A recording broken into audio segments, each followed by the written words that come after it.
in the data because it just didn't work for them. That's the sort of stuff that you don't know. It's that missing group, again, that you're trying to find out about. I was just going to say to you that the OP to get into the BA, QQ is between 10 and 12 anyway, so that's different. Yeah, so you're already looking at a group of students that haven't quite improved themselves. Yeah, I think you'll find might be different in other universities or places where they might have an OP of 16 or 17 or something, and then correlate that. And then look at their preference as well, because for a lot of them, they don't necessarily want to be in that particular degree program. No, a lot of them just use the BA as a stepping stone to other universities or other courses too. So there's all sorts of things that complicate the data. One of the things is we work with Karen Nelson, and so there's no, in their work, they would strongly show evidence that there's no causal relationship about entry OP and success and retention. There's actually no relationship there.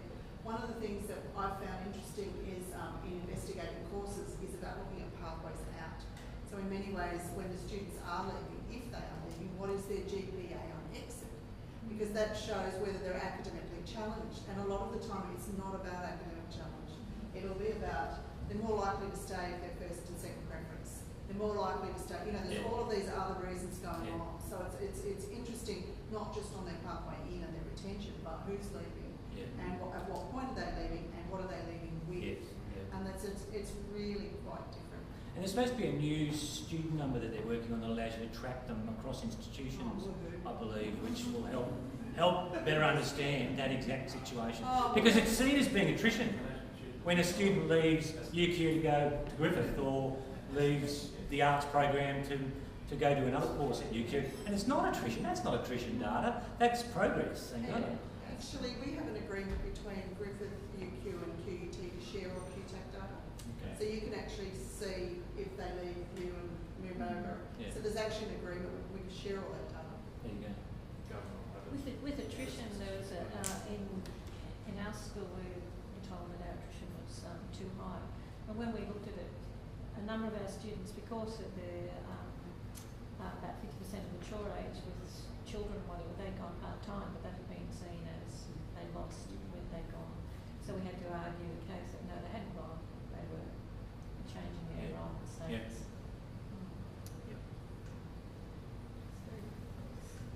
Did you factor in the OPs when you looked at this?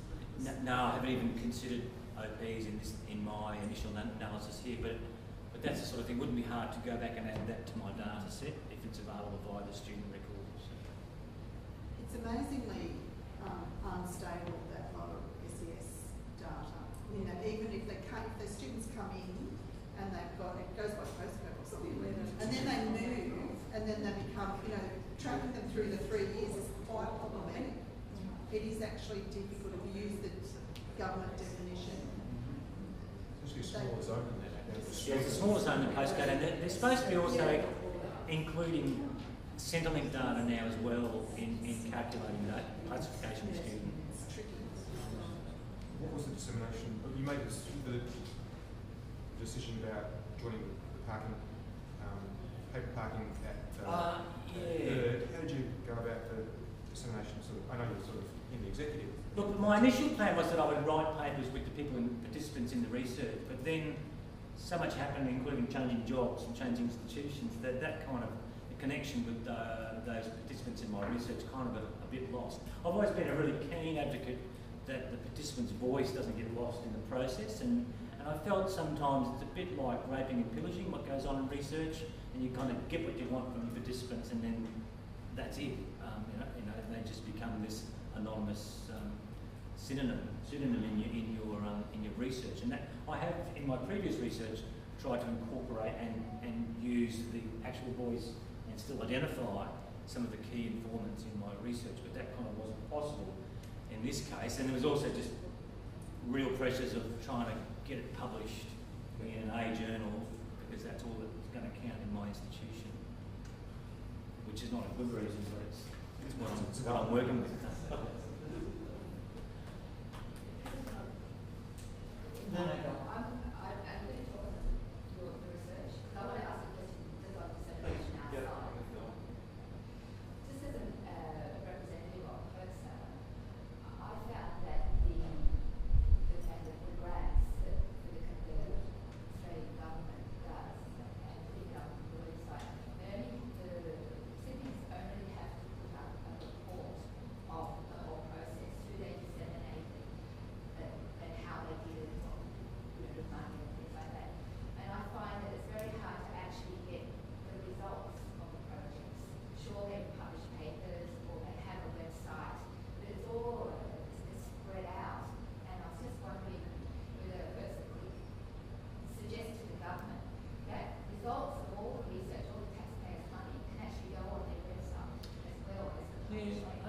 You mean the OLT funded research? Yeah, certainly in this case, so this study, the low SES one that's just been completed and presented about 2 weeks ago, the findings are really rich, so lots of qualitative data, which really is what makes or brings to life these otherwise fairly bland recommendations. When you read the stories of these students whose lives have been transformed by the opportunities that they've been able to take advantage of, that's the richness of this research. So I can certainly say, and it's free to download the PDFs of all their reports.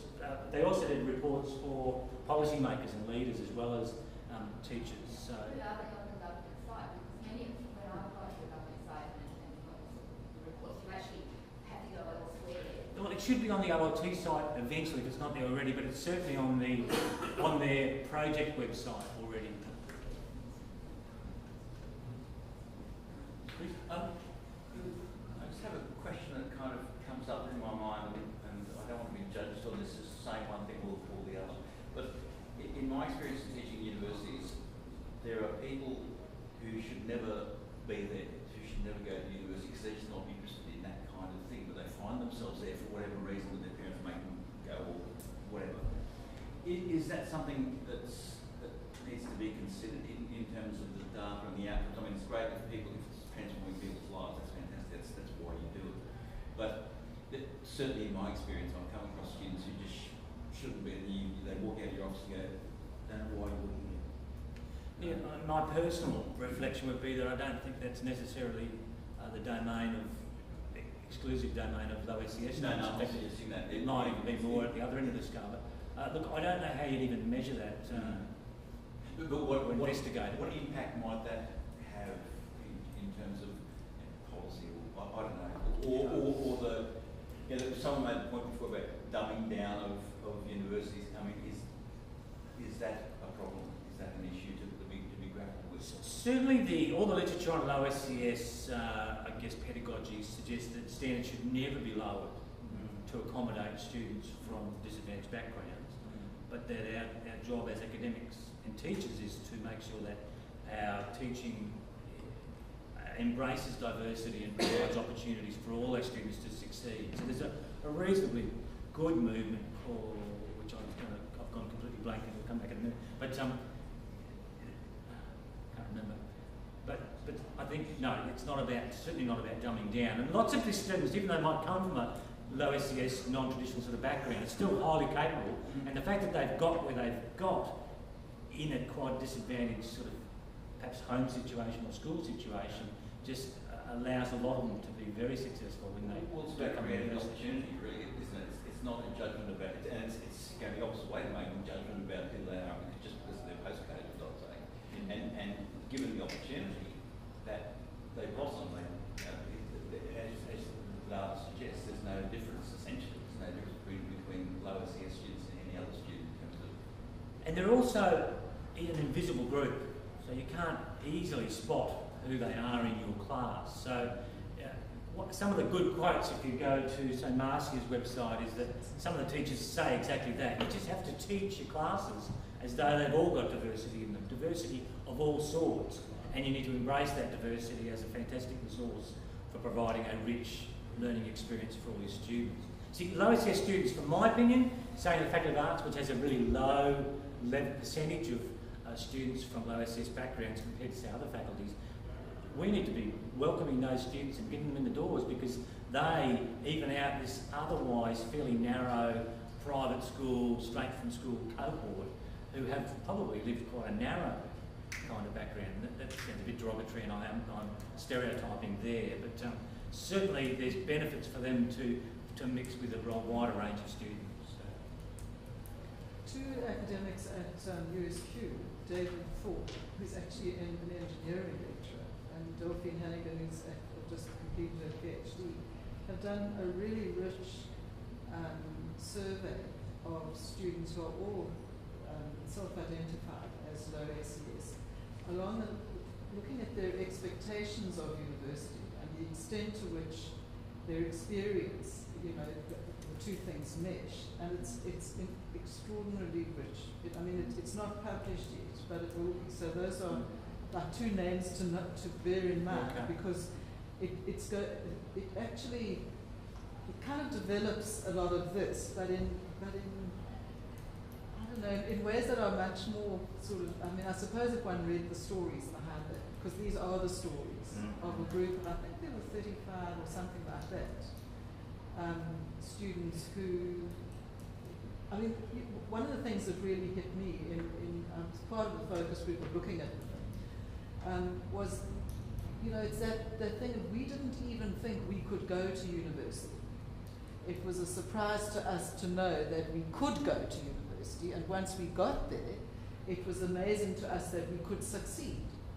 And I think that it's that kind of, you know, thinking around students like that, these non-traditional students. And important to acknowledge the massive contributions that USQ makes, along with Newcastle has a similar size sort of enabling or pathway sort of program, which is transforming the opportunities for higher education for so many students. And I know that USQ, a lot of those students are in prison or in some sort of incarceration. Just fantastic opportunities that those sorts of programs provide. Just another question about demographic. Does your data include mature age students? Yes, I haven't distinguished between. Okay. Look, that's probably enough for me. Thanks.